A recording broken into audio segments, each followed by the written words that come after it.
What's up, prospects? National Director of Softball Scouting, Robbie Wilson. Special edition of Turn by Turn today. It's not the regular first and third Wednesday of every month, like we normally do. Obviously, those of y'all that are going to run into this video, whether you're running into it now or later, you know exactly why we're doing this special edition. With the new NCAA Division I recruiting legislation, all the misconceptions flying around like flies around a dead pig's butt. So for right now, we're going to give everybody a couple of minutes to jump on. I'm going to get a couple of things set up, and then we got a couple of special guests on this special edition of Turn by Turn that are going to answer all of our questions. More than likely, answer your questions just by talking about what they want to talk about.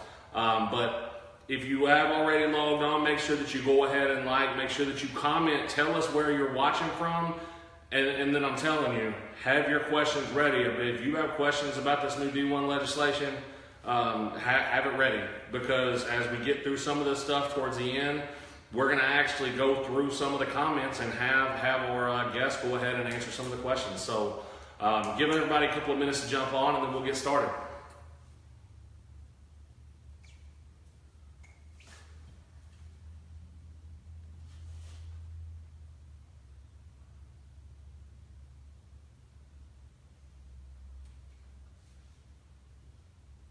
Oh, yeah.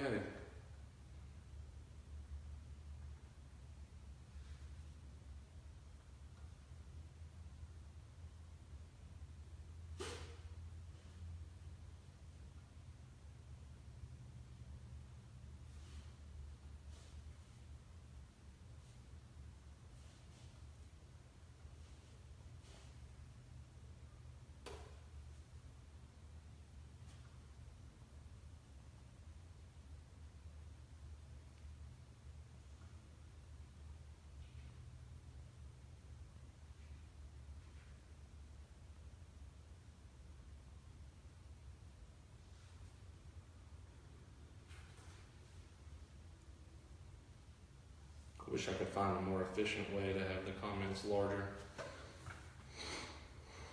Facebook, if you're listening, that is something you need to fix.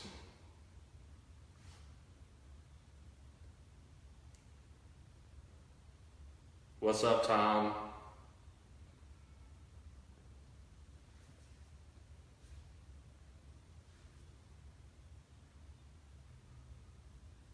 Carrie Murphy, that's a little JUCO stud right there.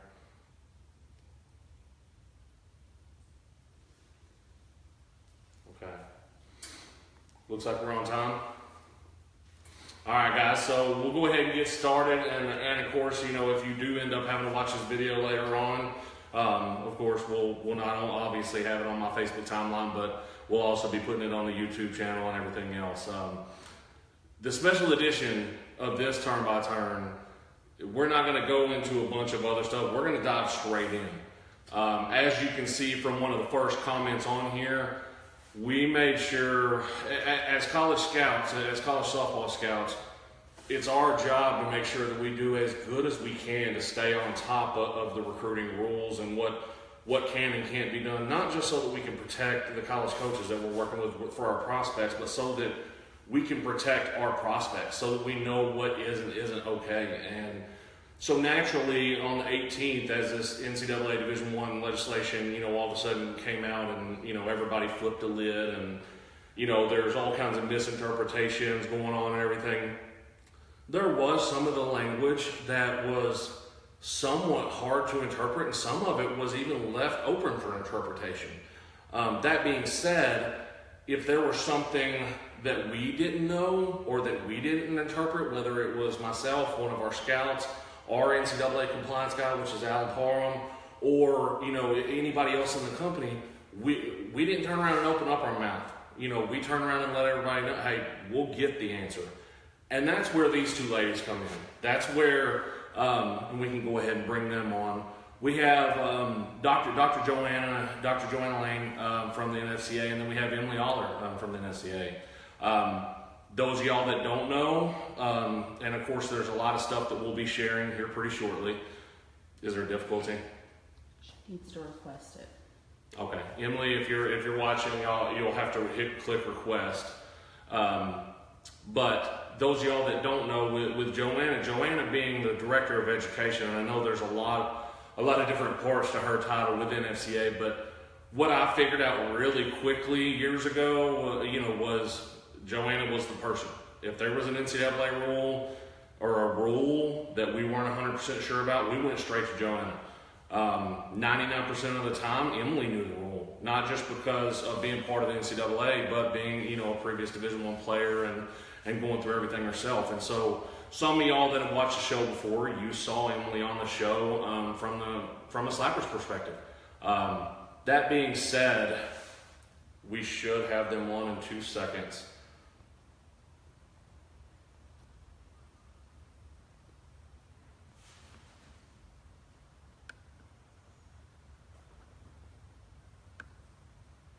Okay, Emily, you'll get a request right now. You just have to click add and then it'll pop up. While we're waiting on them to join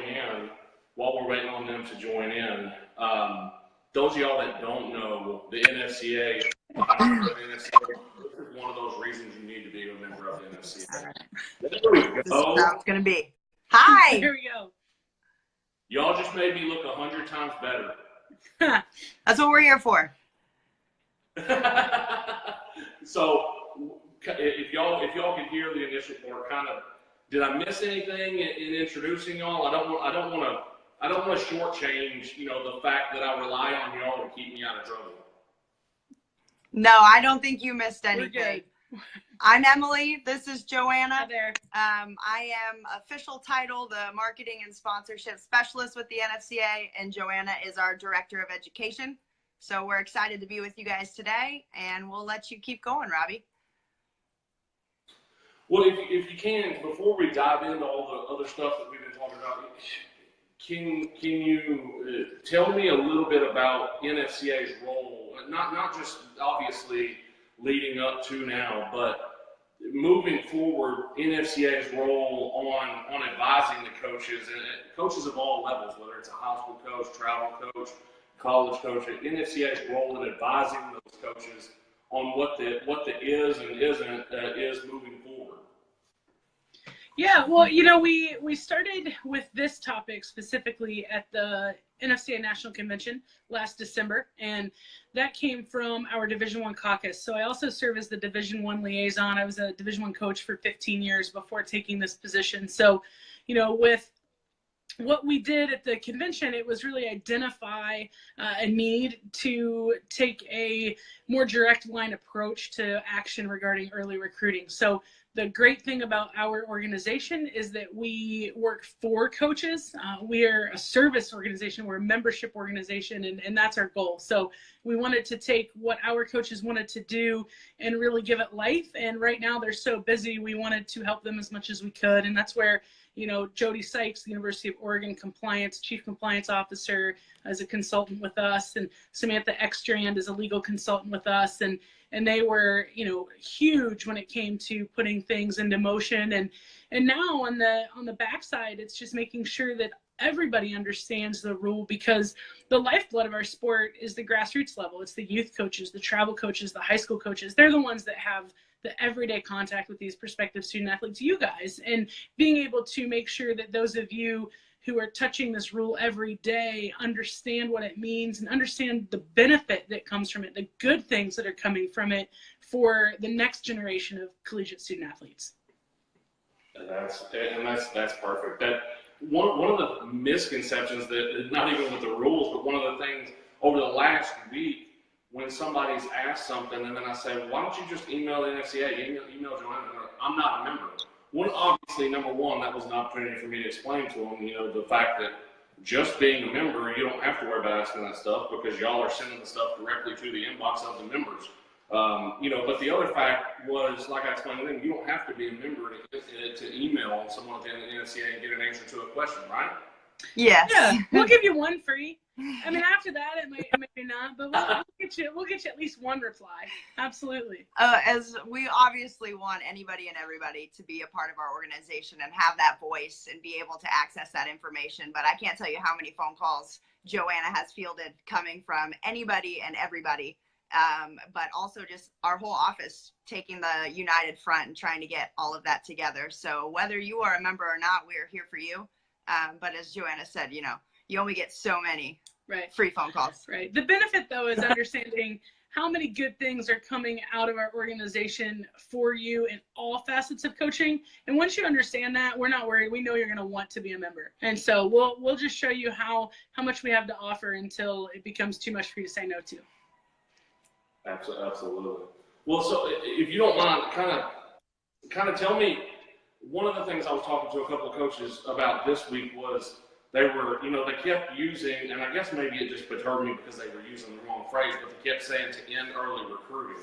And everything I've seen with the literature that y'all have put out and the literature that the NCAA's put out has very clearly stated we're not trying to end early recruiting. We're trying to end the early offer. We're not trying to end the coach knowing about a kid in the 9th or 10th grade. We're trying to end the fact of offering a 6th grader.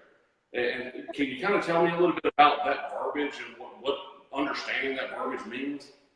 Yeah, I think when you ask somebody to define recruiting, you probably get a lot of different answers. And, you know, usually people think of it as evaluation because that's the first step in the recruitment is to evaluate a prospect. And, you know, the evaluation rules haven't changed one bit. So if someone really wants to go, you know, to the local elementary school and watch the playground, they sure can, you know, and that's completely up to them. And there are no issues there. And that recruitment should start early in regards to getting to know a student athlete, understanding what they want, what their family's like, where would they fit, because that's ultimately what we want to do. So evaluations, by all means, continue going and watching and getting to know those players.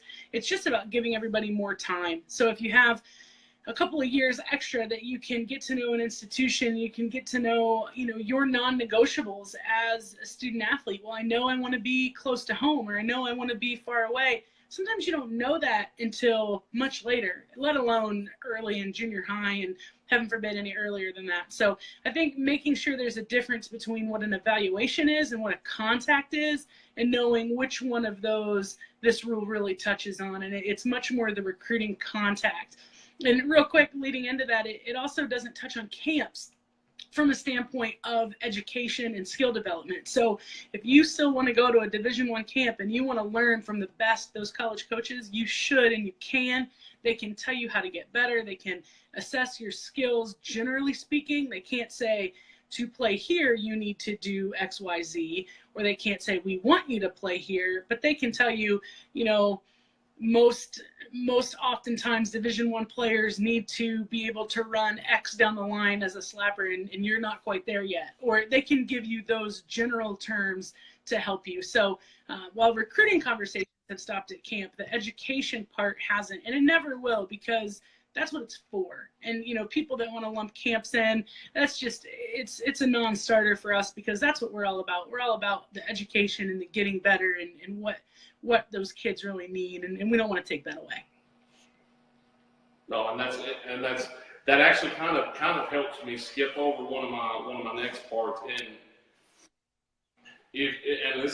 I know someone who knows it top to bottom like you, this is probably going to be the most annoying question in the world, but in a nutshell, if you had to tell me what the new legislation means can and can't happen, what would you say?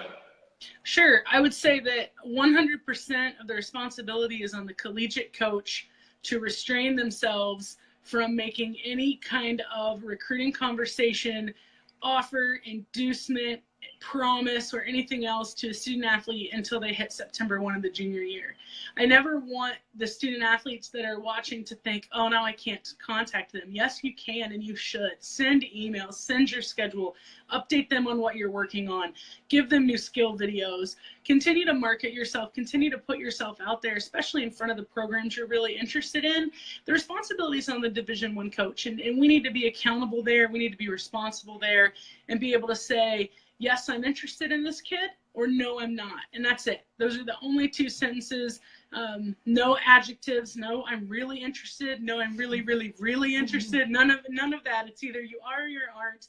And that helps kids understand where they fit, because they can hear that, and college coaches can say that to travel ball coaches, youth coaches, advocates for the kid, whoever they may be. So I think that's the very bare bones gist of it that we want to make sure people understand. And you may or may not be able to tell me, to your knowledge, was there any part of the proposals that was discussed, obviously in December and then moved in January, was there any part of it that was not approved? That was not approved? Was that what you said? No, everything that was asked for went through. It got a little muddy because other sports became involved. It was actually a proposal that came from within the NCAA and the Student Athlete Experience Committee and was put back on sports. And some sports wanted more restrictions, like men's and women's lacrosse, softball. Some didn't want to be lumped in. You know, I think if you look at a swimming program, they're not recruiting early.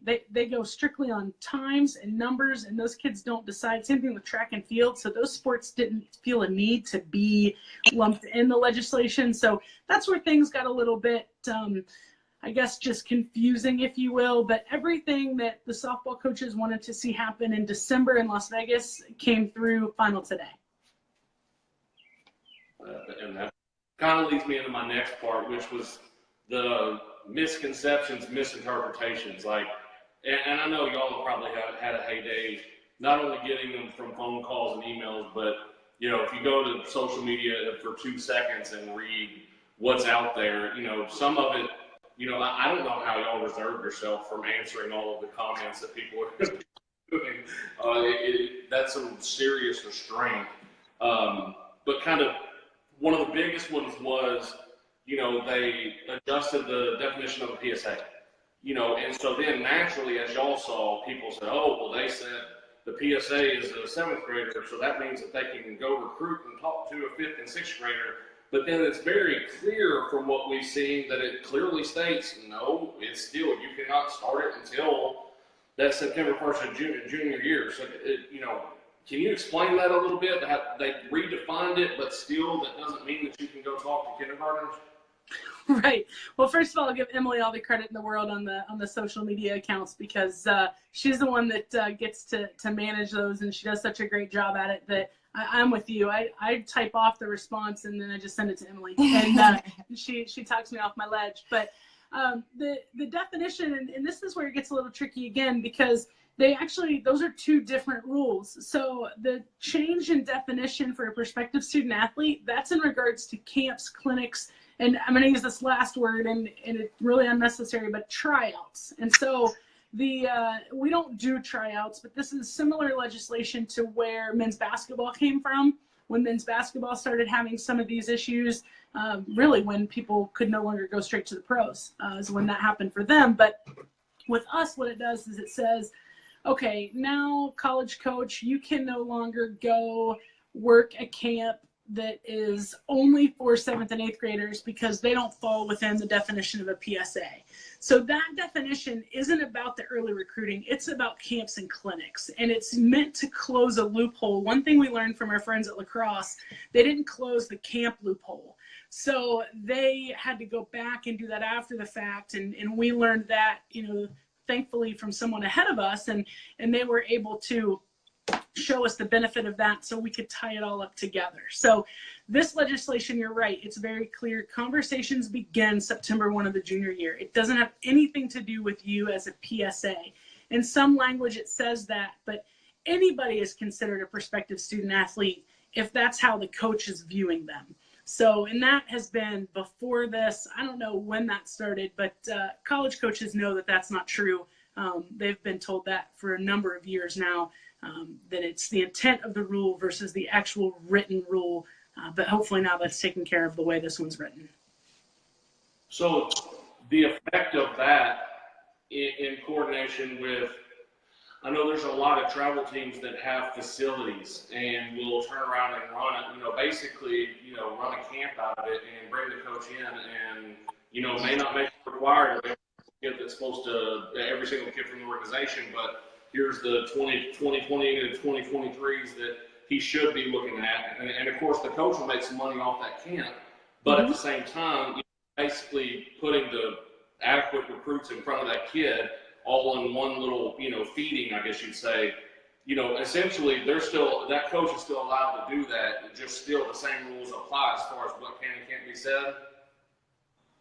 That's fairly accurate. The same rules apply that applied this last year. So if you remember, the Division I recruiting calendar changed immensely this last year, and so that recruiting calendar is still in effect. So the 6 weekends in the fall, the open segment in the summer, those you can have free and unlimited access to those student athletes to do camps outside of the institution.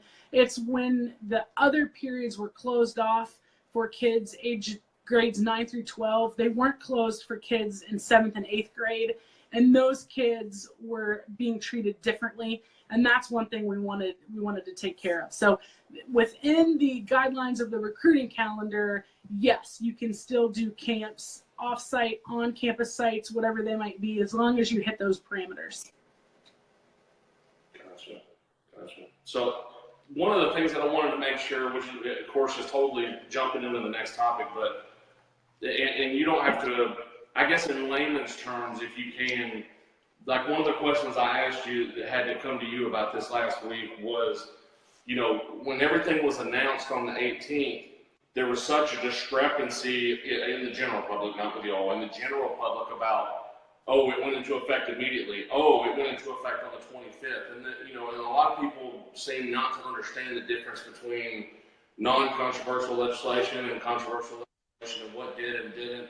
And, one of the topics being the phone call. And I guess what we ended up coming to was essentially that, some coaches last week may have interpreted that they could still have a phone call. Some coaches interpreted it as, as of the 18th, I cannot do that. And a lot of that was based on the advising from the AD or the SWA. But can you kind of help answer that question? Did everything go into effect on that?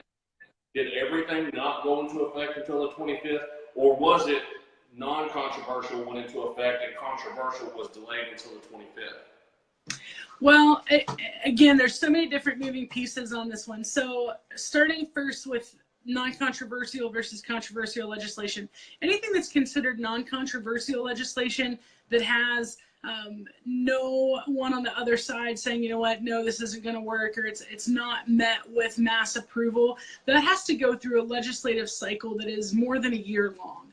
And so the softball legislation that went through was deemed non-controversial because lacrosse had done it the year before and because other proposals were voted in across multiple sports. So the non-controversial phone calls came in because official visits and unofficial visits were adopted for all other sports than men's and women's basketball and football. So that's where the controversial words come into play. The timing of what went into effect when unofficial visits and official visits went into effect, one immediately, and that was unofficial visits, and two is now the August 1, and those are official visits. So because the unofficial visits went into effect immediately, there needed to be some type of lead time for communication. Another thing we learned from lacrosse a year ago was if you say immediately, no phone calls, no unofficial visits, no contact, somebody somewhere is on their way to a school. Somebody is at that time driving to an institution for an unofficial visit that had been planned since January. Somebody is flying in from an international location to visit a swimming coach, a tennis coach, a golf coach. And that's what they needed to do. They needed to give a week in order for institutions, compliance offices, coaches to be able to inform and educate those around them, or else recruiting violations were just going to start flying. And they learned that from the lacrosse example. So some people say it's good. Yeah, we need the week. Let's educate everybody. Let's make sure that everyone understands. Some people say, you know what, and I want to get to Todd's question, but some people say, hey, it was bad. It caused a 1 week feeding frenzy, sharks in the water problem. And it just depends what side of the philosophy you're on.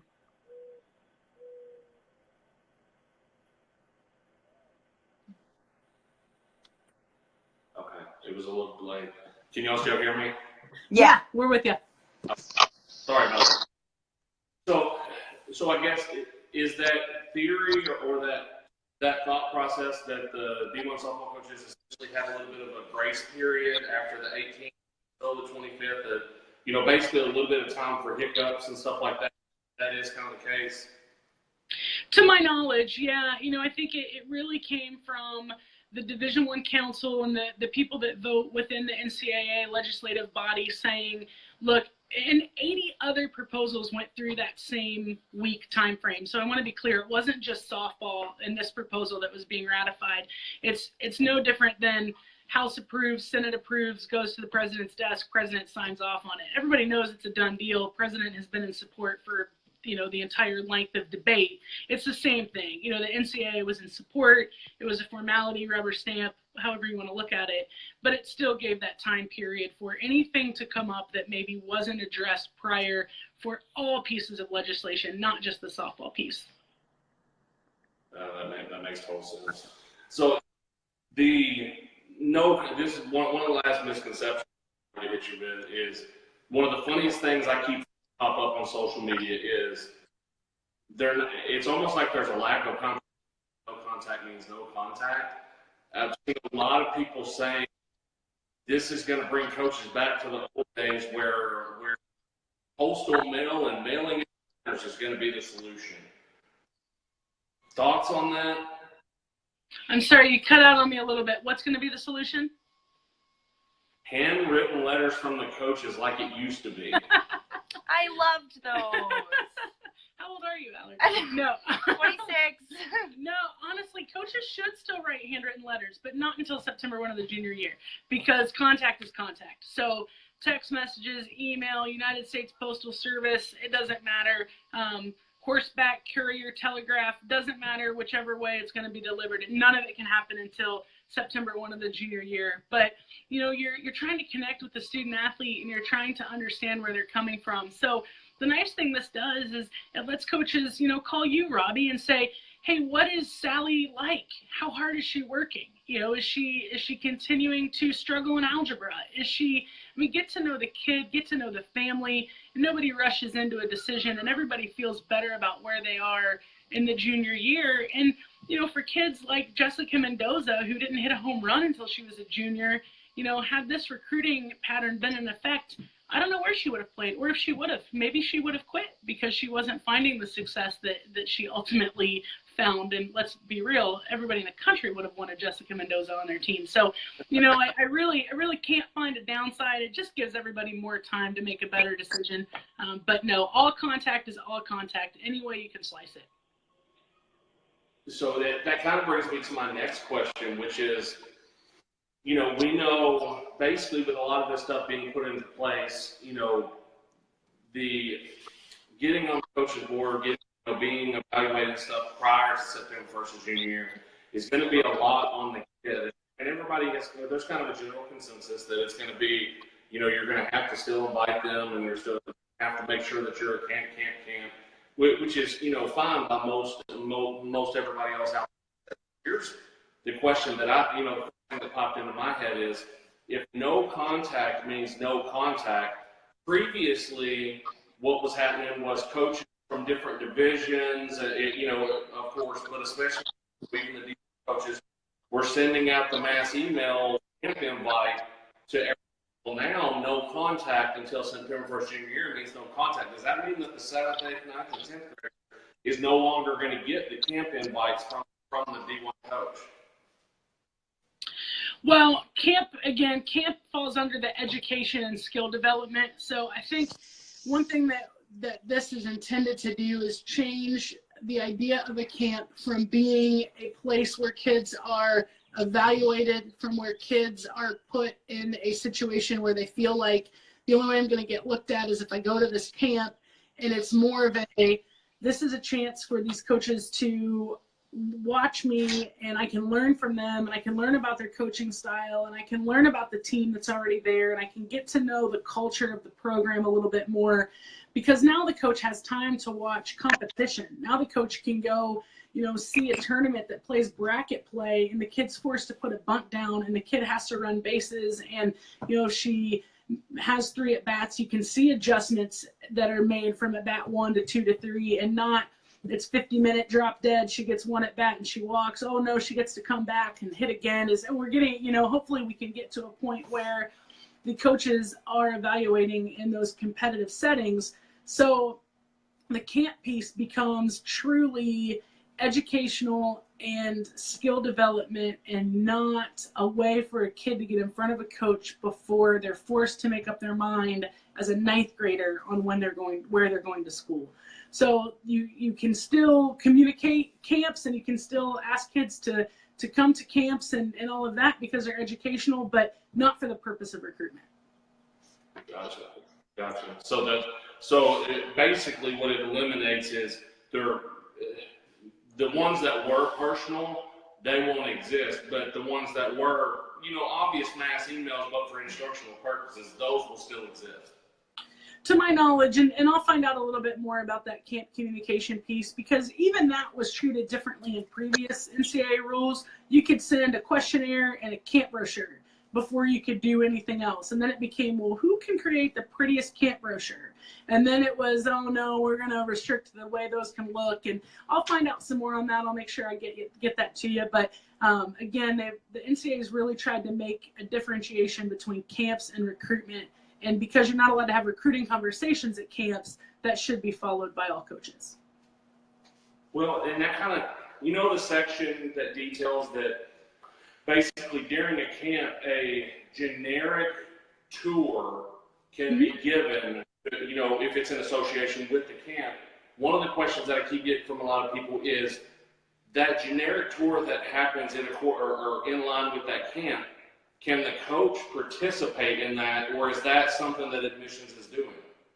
No, the coach can absolutely participate in it. So if you think about the kid at camp who, let's say that she's a junior, she's a pitcher, she has 1 pitch, she throws 50 miles an hour. She is not being recruited by this Power 5, we're going to assume, institution. But she's been a fan of, I'm just going to use LSU, her whole life. Well, if she goes to their camp, how cool is it that she gets to see their locker room? How cool is it that she gets to go see the football stadium and she gets to do that? That's grassroots community building, fan base engagement. That's not for the 3 kids there that may eventually end up playing for that team.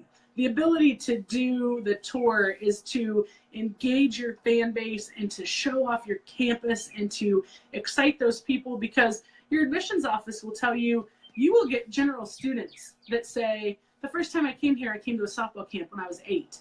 They quit softball when they were 12, but the impression they got from that camp and the campus, it turned them into a student at the university. And that's why it's important to be able to do. It doesn't have anything to do with the 1% that end up attending and playing there. That makes sense. I love that. So I guess the next part of that, you saw the feeding frenzy that happened yesterday and today, right? A week ago, and honestly, 6 months ago. Oh yeah. Well, and it seemed. I guess one of the reports that I read was there had been 60 Division I commitments in the last 3 days or whatever, from basically the underclassmen, which I guess we can't just say 2023 anymore. We have to include 2024 for some reason. But when we're saying the 20, all of a sudden there was this feeding frenzy over the last several days. So one of the things, which actually was a question that I had, but it also has seemed to be something that a lot of people are asking, if people are going to try to find a loophole. I had a couple, me personally as a scout, I have a couple of my prospects who were underclassmen who have offers to these various Division I's, and of course, believe it or not, none of the coaches were putting pressure on. And, they're basically saying, hey, if you're ready, you're ready. If not, you're not. Just understand things are about to change as far as what we can and can't do. And in conversations with those girls, that all of a sudden I'm thinking, okay, what if 6 months from now, a year from now, she decides she wants to commit? She sends an email or a text saying, but the coach can't engage that whatsoever, not just in the communication, but the verbiage being used. But, so the conversation ends up having to be, does the coach accept that? Does the coach accept that? That can, and if it's not that coach's own, the part that intrigues me is that all of a sudden on social media, people are saying, oh, well, what if a year from now this kid commits to this other Division I school and says that they had the offer prior to the rules being implemented? You know, how is that just going to be a self-watch, self-report, peer report type of situation, or what? Well, I'm going to try to hit on all that, and you just let me know what I miss. You know, I think, first of all, some of these offers were out for more than a year and a half. You know, these kids, they had the offer, the coach had said, take your time. And you know what, I do believe you that the coach wasn't putting pressure on them because, you know, I lived in that world for 15 years. I have friends that are still in that world, and it doesn't do any good for the majority of coaches to put the pressure on them.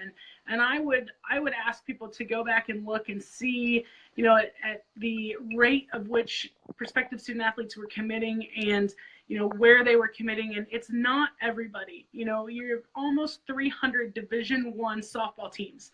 These commitments are not being made to 300 different institutions. So it's very important that we don't lump everybody together on who was part of what, or really make any judgments, because ultimately the coach has to do what they think is best for their program. And if they're looking at a kid, no matter how old the kid is, and they think that student athlete is a game changer, then the way that their responsibility falls right now, it's to get that game changer in their program.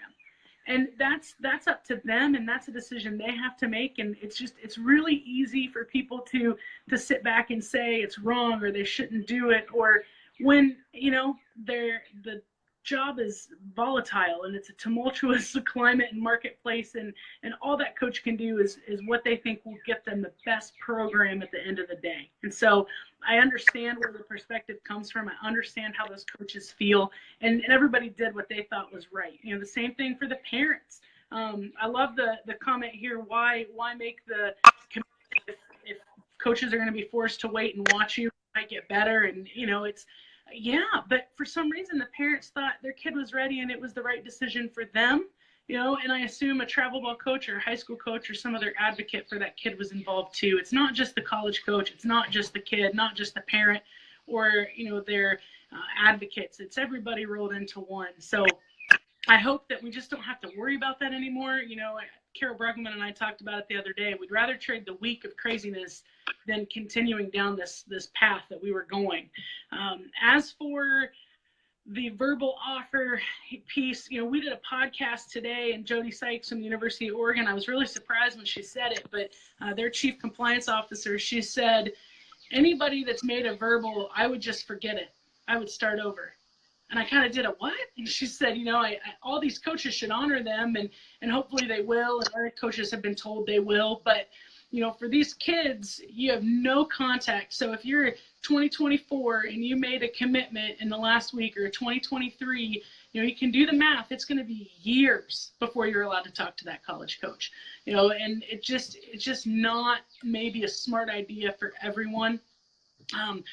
I think the other one that's tough is the coaching change. You know, we know that 10% or so of our Division I coaches will change at the end of the year. So when those change, these rules are in effect. You know, if somebody hires Emily to go be the head coach somewhere, she cannot tell you, I want to honor that. I want to honor that offer. She can't tell you that. All she can say is, yes, I have an interest in Sally, or no, I don't. And the kid will never know until the September 1 of their junior year. What are they supposed to do? It's not responsible for them to stop marketing themselves. You know, so it puts everybody in a really tough place, and I'm just glad it's over. I'm just glad this is hopefully the last time we have to worry about it. But I'm gonna keep a list of those kids that have verbal, because I can't wait to watch and see what happens. We know that 42% of kids in the last 4 years that verbal prior to 10th grade never played for the coach they committed to. So, and that was 4 years ago when it wasn't as bad. So I would bet a large sum of money that most of the kids that verbal won't be at that institution when it's all said and done. You just hit the head. So I guess, and I know you guys, y'all are factual. You know, I don't like to make predictions and everything else. You know, one of the biggest things, you know, it's one of my final questions, but it's one of the things that I've heard a lot here lately, even from coaches, is do you foresee, and of course I know you can't, neither can But do you think this will hurt D2 softball? Do you think it'll help D2 softball? I know it can go away, and it's probably going to be a little bit of both.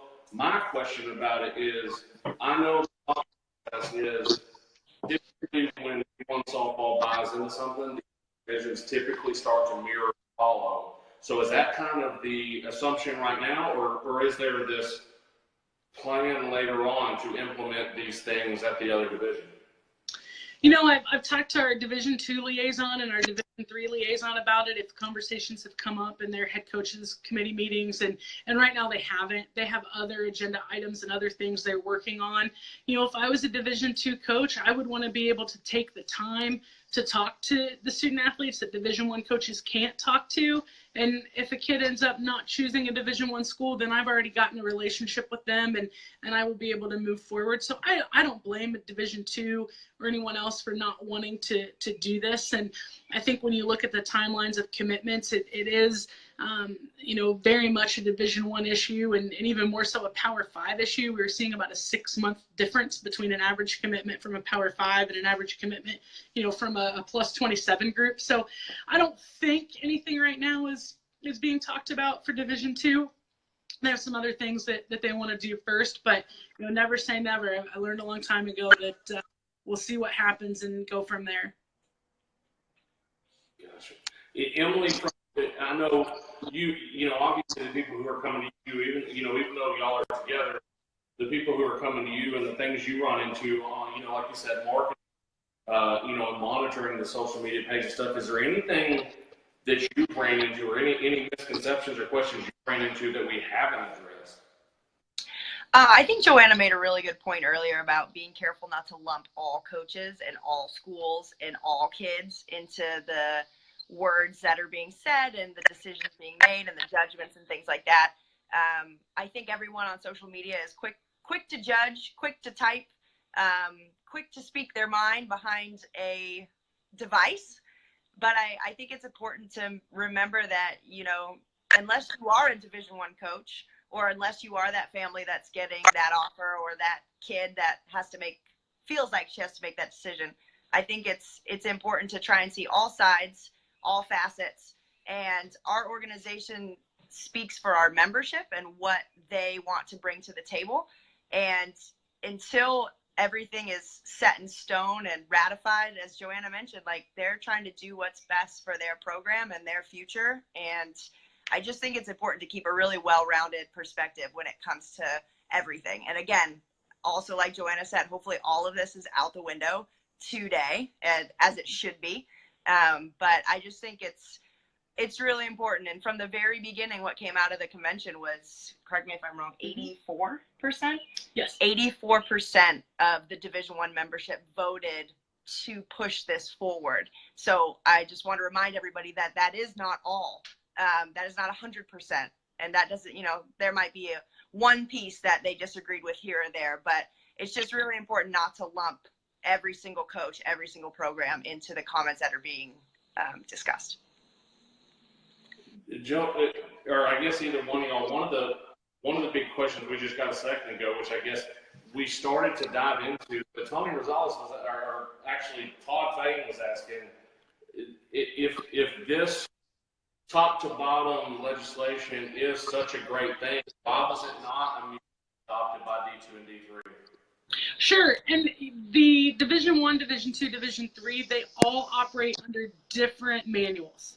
So there's different recruiting rules for service academies in Division I. There's different recruiting rules in different sports. And so I think that everybody wants to make sure that the groups have fully vetted and are on board with this. And I'll go back to the swimming example. Right now, if you ask a Division III coach if early recruiting is a problem in their sport, they're going to say no.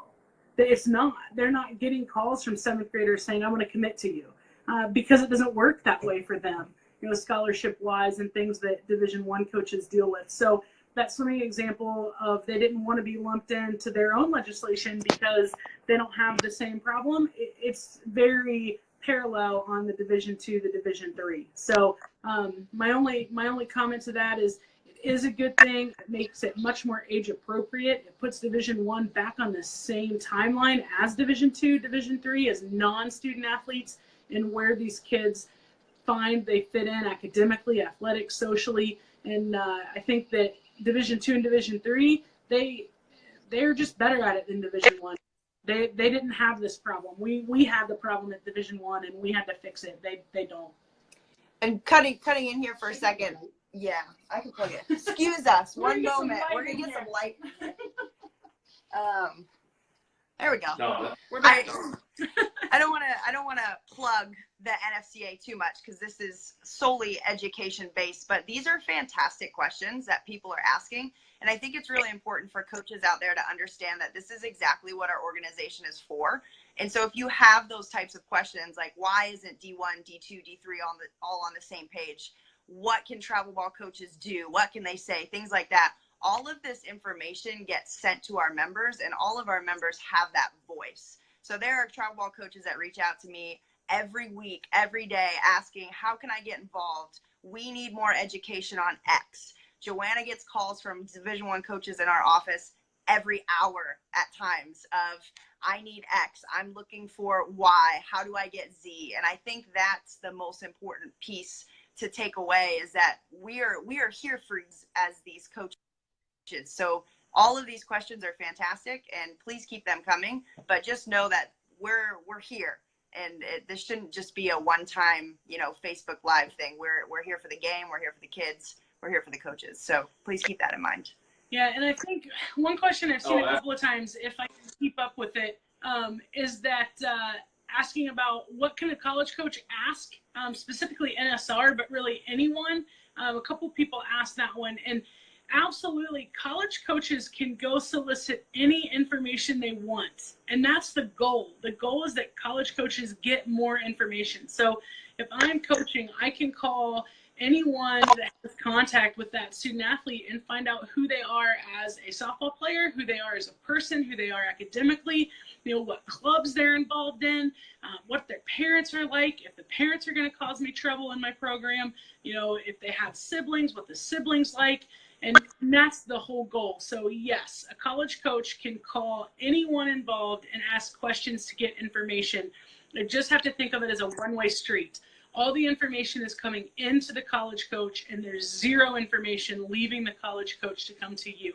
So I can have an hour conversation with Robbie and try to get everything I can out of him about Sally Smith, but I can't say, I want her to play shortstop. I can't say, I think she'd be a really great fit for a program. I can only say, yes, I'm interested, or no, I'm not.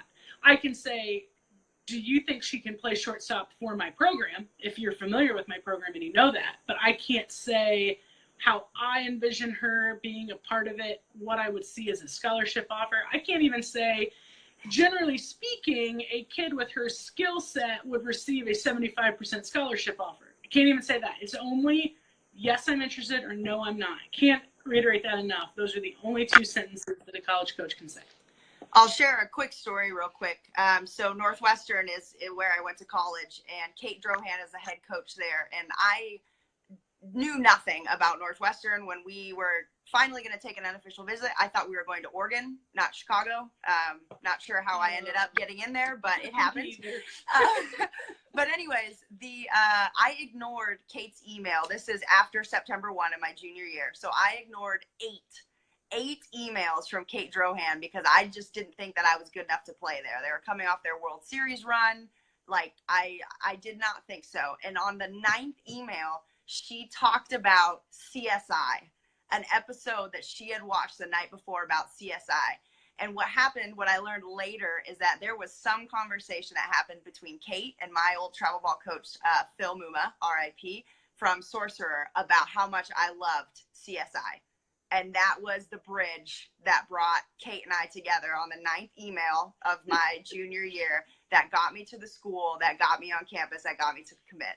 So that piece of information of that relationship that they built, which ultimately, factored into me, is pretty cool. So I think it's so important. This rule is huge. Just like Jessica McNoza, I was a right-handed pitcher, scrawny. I turned into a lefty slapper outfielder when I was 15 years old. So I wouldn't, rude awakening going to college if I turned out to be who I was grew up as, if that makes sense. And you can see some pictures of me when I was 11, 12 years old. I would not fit in the college life. No, that's awesome. That is awesome. So one of the next things, which I kind of wanted to, if you don't mind, before I forget, either one of y'all. So what I've I guess been surprised here lately is that a lot of parents and kids, a lot of parents of prospects and prospects themselves did not know that they themselves could be a member of NFCA. They were under this misconception that it was just college coaches, travel coaches. And kind of like I was talking about earlier, aside from reaching out to y'all, one of the things that has kind of kept me pretty steady, which kind of surprises me that everybody else wasn't paying attention, but is as soon as something was going on, the amount of information, the amount of breakdown into layman's terms, and the simplicity of the stuff that y'all sent in the email, to where it's directly there in your inbox, you can't really miss it. That's what everybody else needs to understand. So if it's a travel ball coach or a high school coach that's watching, or it's a parent of a prospect or a prospect, if they're wondering how they become a member of the NCAA so they can stay up to date with these things, what's their next step? Sure. You can visit our website, nfca.org, and on there is everything, first of all, but you can look specifically in the menu for membership benefits. You can just browse around for everything that we have to offer. There's an education tab, there's an events tab, there's our convention page, our coaches clinics. All of that information is available to you on that membership benefits page. You'll find specifically, as the name states, the benefits that come with a membership. You were talking about parents and players and things. Right now in our organization, that's labeled as an affiliate membership. So you'll want to look for that category. Publications, we have a monthly newspaper. We have a weekly newsletter. We post Tip Tuesdays. We have the podcast that Joanna runs. There's a coaching tools packet that goes specifically to our high school travel ball and youth members. The list goes on. I'm missing a lot of things, but you can just start there, start on our website. And then, as we've all mentioned, our phones are open. I was going to say 24/7, but 9 to 5, 9 to 5, Monday through Friday. And, or email us. All of our contact information is available on that website as well. And again, we're here for you. All of us love the game. We're happy to chat about it for however long you need. Yeah, we get questions all the time from parents, and they're my favorite because they're so invested in their kids and what their kids are trying to do.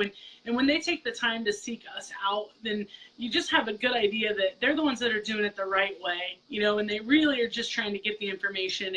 And we love that. And our entire mission is the softball community. It's not, there's a reason that, we've embraced umpires and we've embraced anyone that wants to be a member, because we're Switzerland. We do not have a dog in the fight of anything other than the sport. And so we truly feel that we can serve any people that want to really grow the game. And it's a privilege to do it and to get the phone calls and to be able to answer the questions, because everyone in our office has been positively impacted by softball at some point in their lives. And so it's definitely a shared passion, and we get that with every phone call and every email. I think it's important to note we don't know all the answers either, but we will find them out for you. Absolutely, we'll find them. We will find. We know a lot of people. We will get you the right information.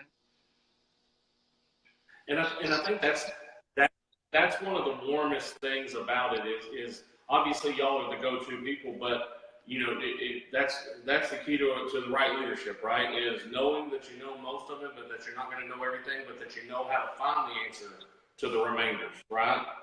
Yeah, for sure. Yeah, we're not afraid to say I don't know, but I do want to answer Frank's question. Frank, this is maybe the best question I've gotten, and I've gotten a lot of questions. I love this one because the ownership piece that you're showing right here is phenomenal. So thank you, first of all, for wanting to follow the legislation and not just follow the lead of the coach that may reach out to you. That's awesome. Truly appreciate you.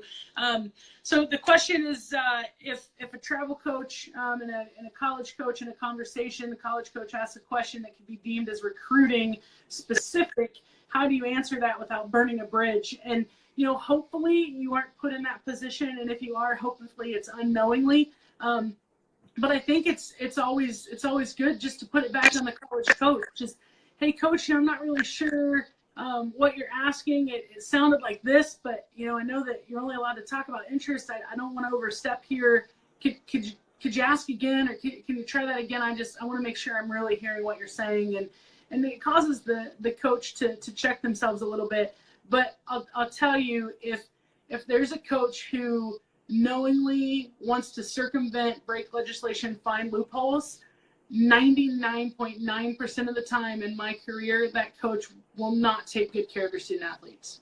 Because if they're willing to do that, they're willing to do a lot of things and a lot of other risky behavior that's not in the best interest of your student athletes. And we've seen some student athletes really show, up and say, hey, I've re-examined my college search. I don't want to play for some coaches that made these last second pushes, and good for them, because it allows them to find someone, they mesh with. And I am in no way judging those who did receive last second commitments. Some of them are great people and very good friends, and in no way insinuating that, but it's just another way to make sure that you align with the coach in the right way and in a holistic way for your development, not only as a student athlete and seeking championships, but also as your future generation and where you're going to fit in long term.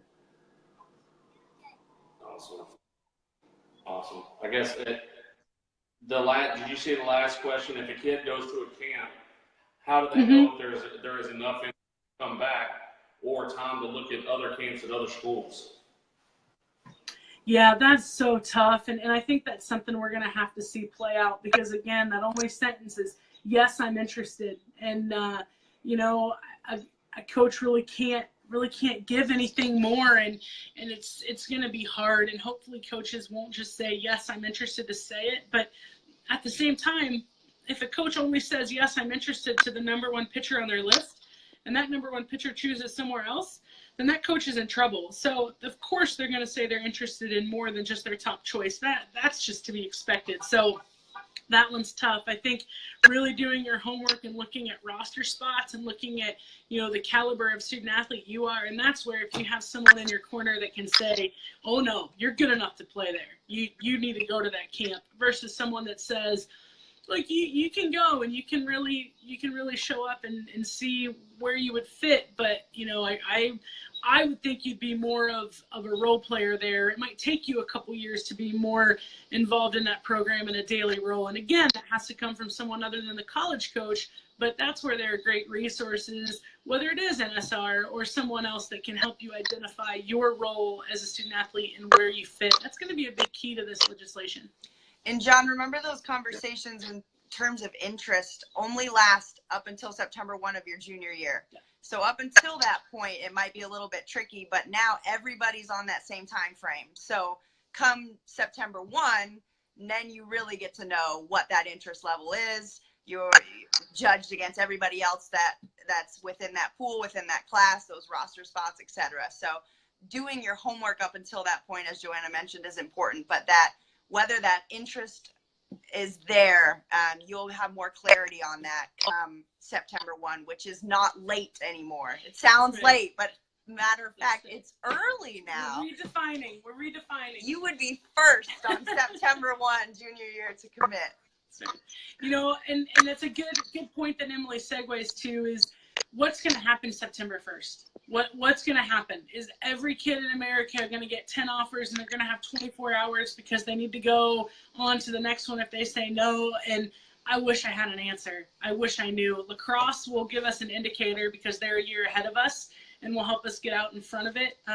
It's going to be a couple years before that happens, hopefully, because everybody's honoring verbals. Everybody is doing that. But again, the numbers and the percentages are low. It might seem like everyone, but it's not. It's not everyone. I know that gets a lot of kids. They have a friend that commits and they feel like they need to commit, but it doesn't have to follow that pattern. You can talk to the coaches September 1, and then you can take an unofficial visit. Now you can take an official visit earlier. It's only one visit per institution, only 5 total, but they can pay for you to come out there, which is huge socioeconomically because kids can't afford it. kids can't afford to go to camps all over the country, and they shouldn't have to. And so that's just another piece of the entire puzzle. But I don't have an answer on what September 1 is going to look like in 2020, 2021, 2022. I don't know. And will some kids fall very fast? Yes, they will, because they've done all their homework and they know their dream school, and their dream school makes an offer, and that's easy. And that would be best case scenario, because everybody's done so much on the front end to make it well known that that's going to be a great fit. Well, that's something that I've been preaching to my prospects since all of this went into play, was something that I've done beforehand and that we've done beforehand is now going to become an even more pertinent part of it, which is, of course, you can't ever stop a kid or parent from registering for a certain camp or something like that. As our role, as NSR's role, as a scout or something, your job is to make sure that your parents and prospects send different camps, or that you recommend the right, so that it is the right fit academically, athletically, regionally, socioeconomically, so that, like you said, this 5'2" pitcher throwing 54 is not going down to Lafayette and La Tech, going to expecting to get picked up, so that she understands that she'll be a lot better served at some of these other camps with some of these other schools, and to save the time and the money and make sure that their time is being spent efficiently. And so you just kind of hit the nail on the head with exactly what we've been preaching with our kids. Yeah. The last question we have with Todd Fain, which it had actually asked before, what about the programs who have their own rosters, filled for 21, 22, and 23? Does that get shuffled? I mean, I guess I can basically answer part of that if you want me to. I mean, basically, what he's asking, you've already answered a couple of different times, in the sense that, people can say this coach is an honorable person and they're going to honor all their commitments that they have for the 21, 22, 23 class. But that remains to be seen until those athletes get to September 1st of their junior year, right? Yeah. And it's funny. So when you look at that, so if my 2021 class is filled, then they're going to be playing for me in 22, 23, 24, and 25, which means that the players that I have currently are going to fit in somewhere in those 4 years and on down. But if I have a kid that blows a knee and can't come back from that, I might not have that roster spot filled with a commitment. So a brand new roster spot just opened up. And I think that that's something that has to be considered. I am an optimist, and I am a believer that coaches will hopefully keep their word and that the kids will too. But there is no way, I don't care who the program is, that every commitment, every offer is going to be held and there will be zero attrition from current rosters. There's just no way. And because of that, things are going to reshuffle. And the way kids pan out, you listen to Emily and how she started and how she finished. And I recruited several slappers in my day early before they developed, and they turned into power hitters. Well, I had to go out and find more slappers. I was happy to get the power hitter, but I still didn't complete my roster. So I don't think you can ever talk in absolutes with that, and I think it will play out. But I don't think any school is going to be able to tell anyone in the class of 2023, 2022 that they're done. I think once September hits the next couple of years, you're going to see that. I think you can tell it from transfers already. That's how you see it now. You see it now in that our transfer rate, while one of the lowest among NCAA sports, is still extremely high when compared to just a few years ago. And so I think that you're going to see transfers go down because kids are waiting longer. And instead of seeing kids transferring, you're going to see those kids that are changing commitments in the first couple of years, and then who aren't deciding until much later in a few more years. I just want to go back to a point that Joanna made that I didn't understand until I actually got to the NFCA post-college, and that was the idea of roster spots and filling out a roster. Like, you're a kid, you grow up, you want to go to X school, and you don't care how it happens. And, I came into Northwestern, and there was 17 outfielders, and we had nobody to play shortstop. And it was like, hey, Allard, want to play short? What? Yeah. do you want to play? And so I think it's important to really make sure you're, like Joanna said, you're doing your homework and you're looking at their roster, what's available. When I was 15, I looked at Northwestern's roster to make sure there wasn't another 24. Like my number was important. Yeah, exactly. That's what I was thinking about. It didn't even occur to me like, oh, maybe there's 7 outfielders. Like maybe that's not, just something to think about. Shouldn't make decisions until I was September 15. Yeah. I chose some of my school visits based on how close a Cold Stone was. This important. is very important. There was one down the street at Northwestern, in case anybody was wondering. Then she found Oberweis and it was over. So, and now she's intolerant to milk. I know. So. Now I can't even have it. Too much information. But anyway, the other thing where Gilbert on here, the coaches may not be there anyway. Exactly. And that's what we're talking about. The whole process is so fluid. You have institutions that are doing away with majors. You have institutions who change the structure of their financial aid packages. So maybe right now the institution where you're going may allow stacking. So your academic money and your athletic money can be compounded upon itself, and you are a state that has reciprocity, so you're getting in-state tuition, and in 3 years they do away with the stacking and the reciprocity, so now it's $65,000 a year to go there and you're getting 20%. Does that still work for your family? And is it your fault if that all happens and you back out of the verbal? No, it's not your fault. And that's something that your family has to decide. But there are so many of those unique situations. Sadly, family dynamics change. A parent loses a job and there's a move. There's so many things that come into play that it's just not smart to make a decision before, you get much closer to that decision becoming a reality. Oh, so great. You guys are great. Go ahead. That's why I begged and pleaded to have y'all on. I knew you don't have to beg and plead. This is great. We're here. I got to skip the struggle of putting a 4-year-old down for the night. So this is a victory. I was just gonna say, Joanna does have a family, so I'm gonna be the one that cuts us off. But for all of the people that are still here or will watch this later, I just want to again extend that invitation. We are here. I'm actually gonna even say our phone number. Yeah. 502-409-4600. Monday through Friday, 9 a.m. to 5 p.m. Eastern time. And then our website is nfca.org. You will find our entire staff on there, all of our emails. We are here for you. Please send us any follow-up questions you might have. And again, if we don't know the answer, we will find it for you. And Robbie, just quickly, were there any questions we missed? I don't want to, if somebody took the time to jump in, did we get everybody? I dove through them, and some of them were duplicates. They were essentially 2 different people asking the same question.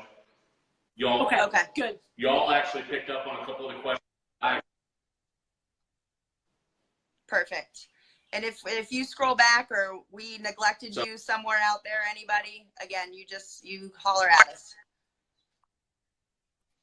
Absolutely. And if you guys don't mind, thank you so much, by the way, for carving out your time and making sure to make this happen. If you don't mind, as soon as we get off, if you will comment in the comment section with the link to the website, and then, personally, I think the link to your social media accounts, that seems to be where everybody is staying in tune with what's going on. And because y'all are always so on the ball with getting everything out, if you wouldn't mind posting the links in the comment section so that everybody can get to those as well.